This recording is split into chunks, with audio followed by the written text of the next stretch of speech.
बिस्मिल्लाहिर्रहमानिर्रहीम। अस्सलामुअलैकुम दोस्तों। एक मुकद्दस शहर जिसे बैतुल मुकद्दस या यरूशलेम के नाम से जाना जाता है, इस शहर को दुनिया के सबसे पुराने शहरों में से एक माना जाता है। इस दुनिया की तारीख में अभी तक सबसे ज़्यादा इंसानों की जानें इसी शहर को हासिल करने के लिए ली गई, और ये कहना बिल्कुल भी गलत नहीं होगा कि जितनी ज़्यादा जंगें इस शहर को हासिल करने के लिए लड़ी गई, शायद ही इससे ज़्यादा जंगें किसी और शहर को हासिल करने के लिए लड़ी गई हों। तो दोस्तों, इस शहर के बारे में ये भी कहा जाता है कि इस शहर का ज़र्रा ज़र्रा मुकद्दस है, और ये दुनिया का वाहिद ऐसा शहर है जिसको तीनों ही इब्राहिमी मज़हबों यानी यहूदियों और ईसाइयों के साथ साथ मुसलमानों में भी इसे मुकद्दस माना जाता है। यहूदी मज़हब के मुताबिक हमारी दुनिया की शुरुआत इसी शहर से हुई थी।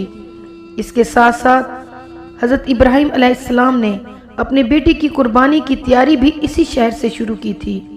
इसके अलावा इसी शहर में वो दीवार भी मौजूद है जिसको यहूदी मज़हब में सबसे ज़्यादा मुकद्दस जाना जाता है। ये वही दीवार है जिसको वेस्टर्न वॉल कहते हैं, और ये दीवारें गरिया के नाम से भी जानी जाती हैं। तो दोस्तों, आपको बताते हुए चले कि ये दीवार हैकल सुलेमानी का बचा हुआ बाकी हिस्सा है, जिसको हजारों साल पहले हजरत सुलेमान अलैहिस्सलाम की तरफ से बनाया गया था।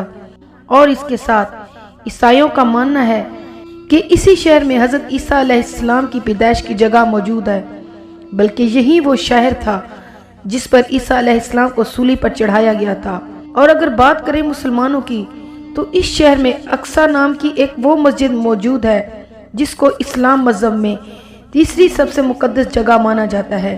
यानी मक्का मुकरमा के बाद मुसलमान अगर सबसे ज़्यादा अहमियत किसी जगह को देते हैं तो वो यही जगह है।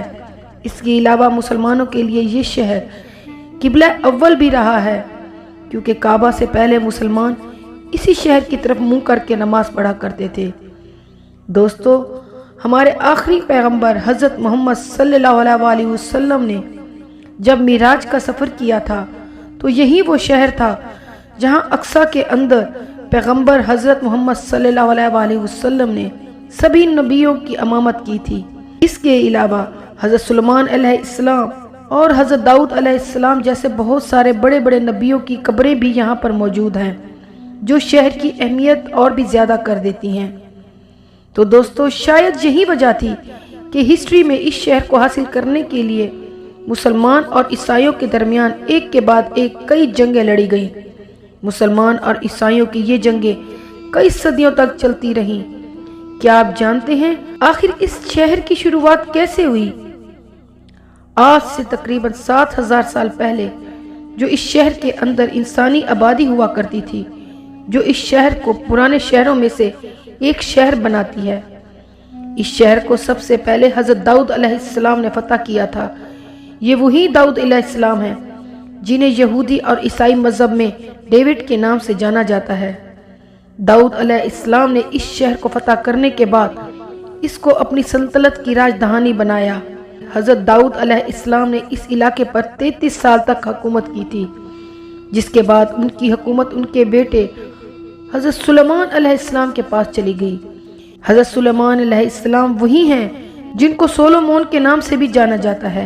हज़रत सुलेमान अलैहिस्सलाम ने ही हैकल सुलेमानी नामी इस मशहूर इमारत को भी बनवाया था कि जिसके अंदर ताबूत सकीना को रखा गया था। तो दोस्तों, ताबूत सकीना हद से ज़्यादा ख़ास था। इस संदूक के अंदर पुराने गुजरे हुए नबियों की तबरुकात रखे हुए थे। दोस्तों, हज़रत सुलेमान अलैहिस्सलाम के चले जाने के बाद इस शहर में बहुत सारे उतार चढ़ाव आते रहे। उसके बाद 598 ईस्वी में यानी हज़रत ईसा अलैहिस्सलाम से भी तकरीबन 600 साल पहले बाबुल के बख्त नसर जालिम बादशाह ने इन लोगों के ऊपर हमला कर दिया। पर हमला करने वाले बख्त नसर न सिर्फ इस शहर को पूरी तरह से बर्बाद कर दिया था, बल्कि हजारों बनी इसराइलियों को मौत के घाट उतार दिया, और इससे कहीं ज्यादा यहूदियों को गुलाम बनाकर अपने साथ बाबुल में लेकर चले गए।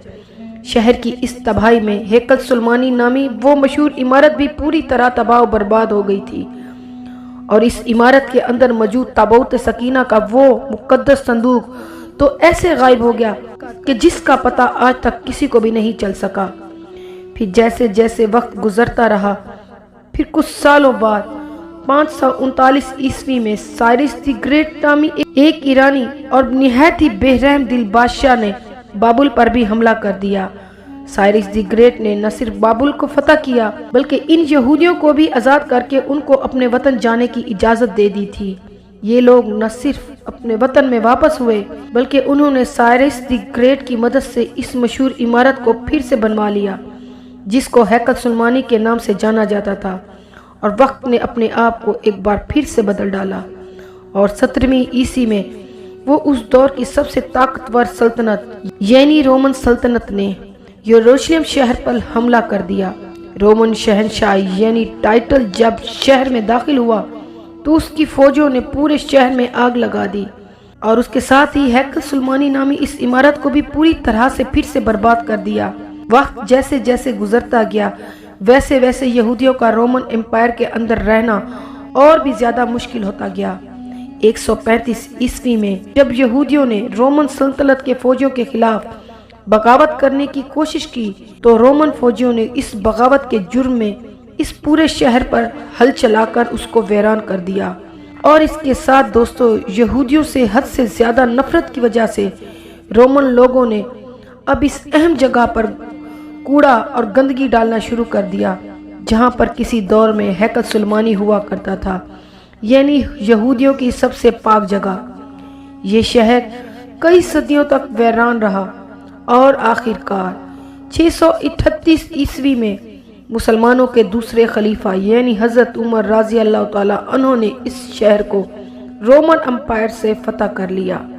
اس کے بعد یہ شہر ایک عرصے تک مسلمانوں کے قبضے میں رہا، مگر شروع ہی سے عیسائی فوجیں اس شہر کو حاصل کرنے کی کوشش کر رہی تھی، مگر اس کے بعد مسلمانوں کی اندرونی اور آپسی لڑائیوں کی وجہ سے مسلمانوں کی خلافت یعنی خلافت عباسیہ کمزور پڑ گئی۔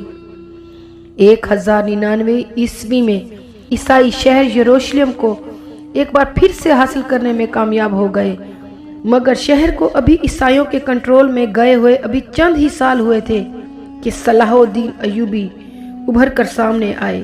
یہ وہی صلاح الدین ایوبی ہیں جنہوں نے بچپن سے ہی اس بات کی قسم کھائی تھی کہ وہ ہر حال میں عیسائیوں سے اس شہر کو دوبارہ حاصل کر لیں گے۔ یہی وجہ تھی کہ صلاح الدین ایوبی نے شروع سے اس شہر کو حاصل کرنے کی کوششیں شروع کر دی تھی، اور آخر کار 1187 میں یعنی 100 سال پہلے ہی ایک بار پھر یہ شہر مسلمانوں کے ہاتھ میں آ گیا۔ اس کے بعد اس شہر کو حاصل کرنے کے لیے عیسائیوں اور مسلمانوں کے بیچ کئی لڑائیاں ہوئیں، مگر اب لاکھ کوششوں کے باوجود 1517 میں اس شہر کو سلطنت عثمانیہ کی طاقتور سلطانوں میں سے ایک سلطان سلیم اول نے فتح کر کے اپنی سلطنت میں ملا لیا۔ 1517 سے لے کر 1917 تک یہ شہر سلطنت عثمانیہ کا حصہ رہا، اور اس دور میں سلطنت عثمانیہ نے اس شہر کو پوری طرح بدل کر رکھ دیا تھا۔ سلطنت عثمانیہ کے دور میں ہی یہودیوں نے اس شہر میں آ کر اپنی الگ الگ ریاست بنا کر رہنا شروع کر دیا، لیکن سلطنت عثمانیہ کے آخری سلطان عبد الحمید ثانی ان کی اس کوشش کو اچھے سے سمجھ رہے تھے، اور ان کے دور میں یہودیوں کی ساری کوششیں ناکام ہو گئی تھیں۔ عبد الحمید ثانی کے بعد سلطنت عثمانیہ بہت کمزور پڑ گئی، اور 1917 میں برٹش امپائر نے سلطنت عثمانیہ پر قبضہ کر لیا، جس کے بعد کافی عرصہ تک یہ علاقہ برٹش امپائر کے قبضے میں رہا۔ یہی وہ دور تھا جس میں جگہ جگہ سے یہودیوں کو بلا کر فلسطین میں جمع کرنا شروع کر دیا۔ 1947 میں یونائٹڈ نیشن نے وہ منظوری دے دی جس میں یہ آدھا یہودیوں کو دیا جانا تھا اور آدھا فلسطینیوں کو، جس کے بعد 1948 میں اسرائیل ملک کا بھی اعلان کر دیا گیا، اور اس اعلان کے بعد فلسطین کے ساتھ ساتھ یروشلم کو 2 ٹکڑوں میں بانٹ دیا گیا۔ تو دوستو، امید ہے آپ کو یروشلم کی یہ پوری ہسٹری پسند آئی ہوگی۔ اگر آپ کو میری ویڈیو پسند آئے تو اس کو لائک اور سبسکرائب ضرور کیجیے گا۔ جزاک اللہ۔